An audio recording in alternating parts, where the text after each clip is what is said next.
दोस्तों, आज फिर नई परख के दर्शकों को मैं अभय कुमार दुबे सीधा संबोधित करने वाला हूं। हमेशा की तरह मेरी बात सीधी होगी, सटीक होगी और बिना किसी हेर-फेर के होगी। दोस्तों, अभी 2 दिन पहले ही मैंने प्रधानमंत्री की ग्लिसरीन, आंसुओं और गाली देने में उनकी कलाकारी की चर्चा की थी। मैंने यह भी कहा था कि प्रधानमंत्री को अपनी मां के नाम पर राजनीति करने का बड़ा शौक है। जब उनकी मां जीवित थीं, तो भी उनके नाम पर उन्होंने अपनी राजनीतिक गोटी लाल करने की पूरी कोशिश की। आज जब वे नहीं हैं, मोदी जी फिर भी नहीं मान रहे हैं। इसलिए मैंने सोचा कि कम से कम उनसे कुछ सवाल तो बनते ही हैं। मुझे पता है कि वे मेरे सवालों का जवाब नहीं देंगे, पर सवाल पूछना मेरा दायित्व है। जवाब मिले या ना मिले, मैं पूछूंगा जरूर। और दोस्तों, मेरा पहला सवाल यह है कि अगर प्रधानमंत्री की मां, जो हम सबके लिए आदरणीय हैं और आदरणीय रहेंगी, को किसी अनजान पिकअप ड्राइवर द्वारा दी गई गाली का बदला पूरे बिहार को लेना चाहिए। मैं फिर से दोहरा देता हूं, अगर प्रधानमंत्री की मां को किसी अनजान पिकअप ड्राइवर द्वारा दी गई गाली का बदला पूरे बिहार को लेना चाहिए, तो मैं जानना चाहूंगा कि गुजरात को यह बदला क्यों नहीं लेना चाहिए।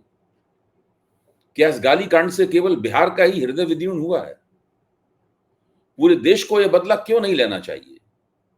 क्या यह सोचकर किसी को ताज्जुब नहीं होगा कि केवल उसी प्रदेश को यह बदला लेना चाहिए जहां चुनाव हो रहा है?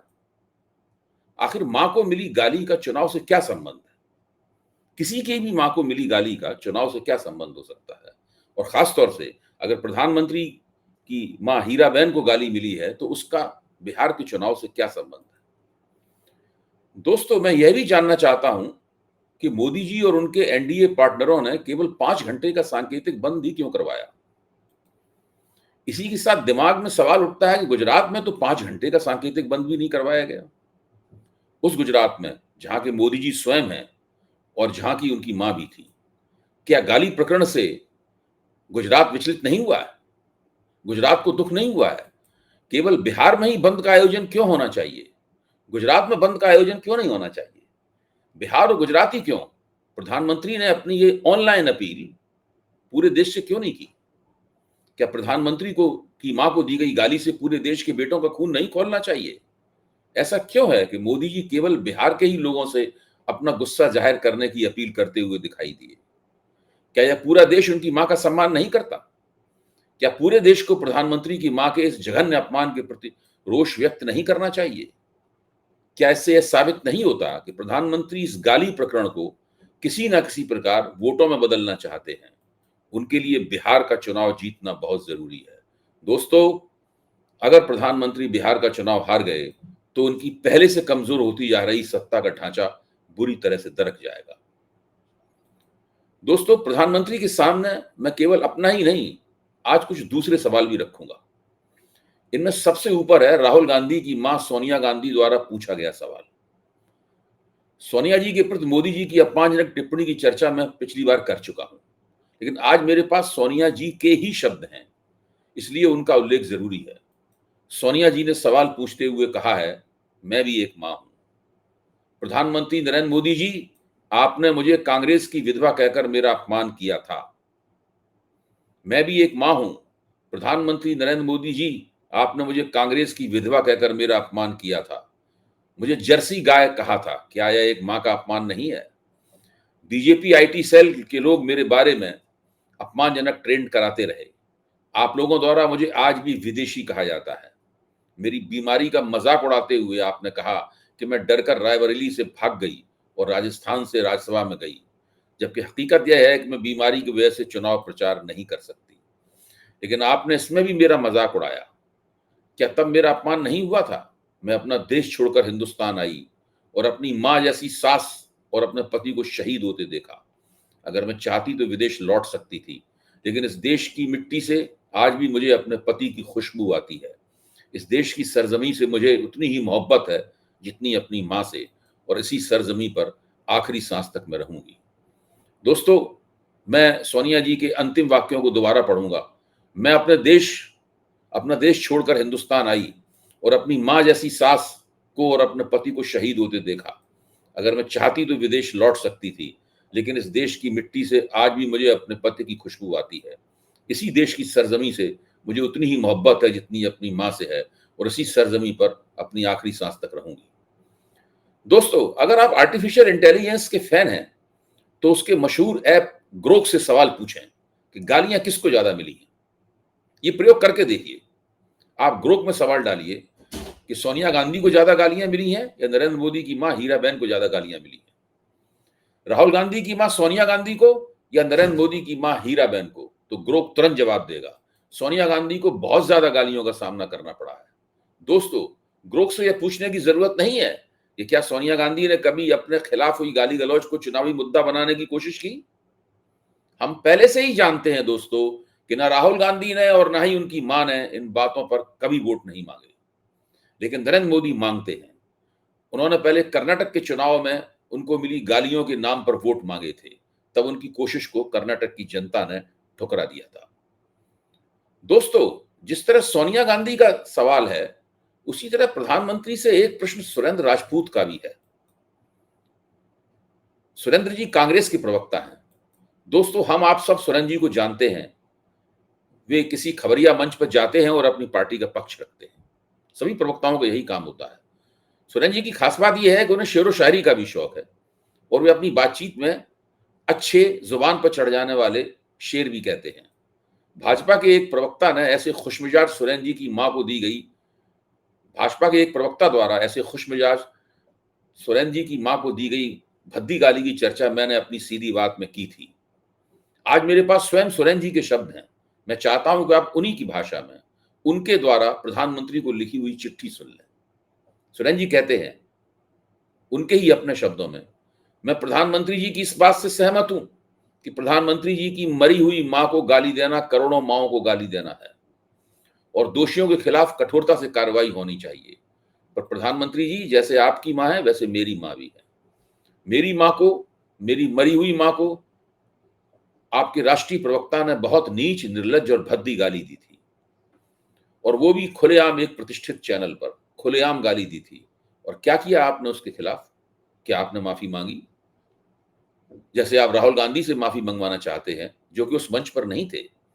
तेजस्वी जी भी उस मंच पर नहीं थे, छोड़कर जा चुके थे। हमारा कोई कार्यकर्ता तो वहां था ही नहीं। ये हमें तो लगता है कि वो आपका कार्यकर्ता था। आप राहुल गांधी से माफी मांगने के लिए कह रहे हैं। मैंने तो आपको पत्र भी लिखा था। क्या आपने कोई कार्रवाई की भारतीय जनता पार्टी के उस प्रवक्ता के खिलाफ? क्या भारतीय जनता पार्टी के प्रवक्ता कानून से इम्यून है? क्या आपने एफआईआर की? क्या मेरी मां को गाली देने वाले भारतीय जनता पार्टी के राष्ट्रीय प्रवक्ता को आपने पार्टी से हटाया? वह आज भी प्रवक्ता के पद पर हैं, आज भी चैनल्स पर डिबेट कर रहे हैं। प्रधानमंत्री जी, मेरी मां और आपकी मां बिल्कुल एक है। जैसे आपकी मां को गाली देने से करोड़ों माओं का अपमान हुआ है, उसी तरह मेरी भी मां को गाली देने से करोड़ों माओं का अपमान हुआ है। मुझे उम्मीद है कि आप निर्णायक कार्रवाई करेंगे, दोनों ही केस में निर्णायक कार्रवाई करेंगे। आपकी मां और मेरी मां को अलग अलग नहीं करेंगे, क्योंकि दोनों की मां करोड़ों माओं का प्रतिनिधित्व करती हैं। इसी उम्मीद के साथ कि प्रधानमंत्री कुछ कार्रवाई करेंगे। दोस्तों, प्रधानमंत्री के लिए मेरे पास एक तीसरा सवाल भी है। यह सवाल दिल्ली के पूर्व मुख्यमंत्री और आम आदमी पार्टी के सर्वोच्च नेता अरविंद केजरीवाल की तरफ से मैं आपसे पूछना चाहता हूं। दिल्ली ही नहीं, सारे देश की जनता को याद है कि दिल्ली की भाजपा सरकार की मुखिया रेखा गुप्ता ने अरविंद केजरीवाल की मां की चर्चा किस लहजे और किस संदर्भ में की थी। जब से रेखा गुप्ता मुख्यमंत्री बनी है, तब से तो उनका यह कथन लोगों को और भी तीखे ढंग से याद आ रहा है। जरा सुनिए रेखा गुप्ता के शब्द। अरविंद केजरीवाल, दिल्ली तेरे बाप की नहीं है जो तू यहां का मुख्यमंत्री बनकर बकवास कर रहा है। दिल्ली जनता की है, और जनता ही तुझे तेरी मां के कोख में वापस भिजवाएगी, कमीना कहां कहीं का। फिर से सुनिए। अरविंद केजरीवाल, दिल्ली तेरे बाप की नहीं है जो तू यहां मुख्यमंत्री बनकर बकवास कर रहा है।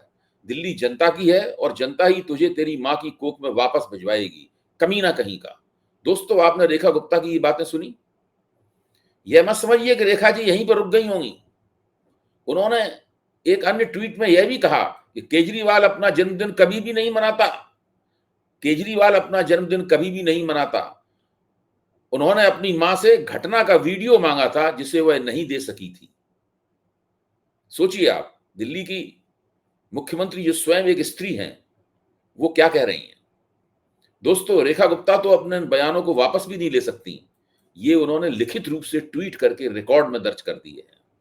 रेखा जी वैसे भी इन वक्तव्यों को वापस नहीं लेंगी, क्योंकि उन्हें इन पर अफसोस नहीं बल्कि गर्व है। उन्हें दिल्ली का मुख्यमंत्री पद मिला ही अपनी इसी गालीबाज प्रतिभा के कारण है। इस कथित रूप से हिंदू राष्ट्रवादी पार्टी की राजनीतिक संस्कृति है ही इस किस्म की। जो भाजपा के विरोधियों को जितनी गाली देता है, उसके पार्टी में आगे बढ़ने की संभावनाएं और बढ़ जाती हैं। भाजपा की इस राजनीतिक संस्कृति की छूत उसकी महिला नेताओं को भी लग चुकी है। महिलाएं वैसे तो आमतौर पर पुरुषों के मुकाबले शिष्ट होती हैं, पर रेखा गुप्ता का उदाहरण बताता है कि एक भाजपाई स्त्री मां की कोख का अपमान करने से नहीं हिचकती। मेरा तीसरा सवाल यही है कि प्रधानमंत्री जी, क्या आप सारे देश को बताएंगे कि भाजपा में गाली देने वालों को पदोन्नति क्यों मिलती है, खासकर मां की गाली देने वालों को? क्या सुरेंद्र राजपूत की मां और अरविंद केजरीवाल की मां को दी गई गाली आपने नहीं सुनी?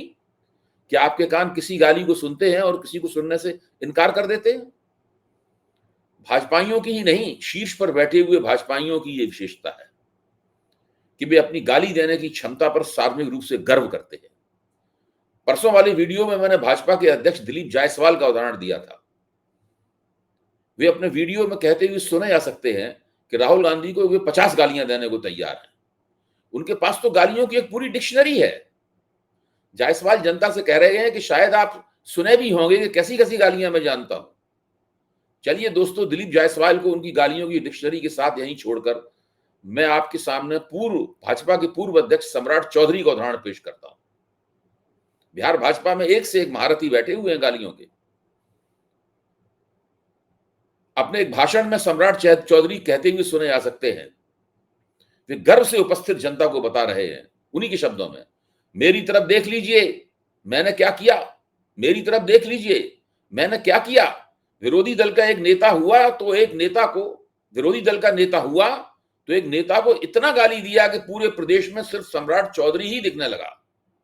यानी जब वो विरोधी दल के नेता हुए तो एक नेता को उन्होंने इतनी गालियां दी कि वो पूरे प्रदेश में सम्राट चौधरी ही दिखने लगे। गलत बोल रहा हूं क्या दोस्तों?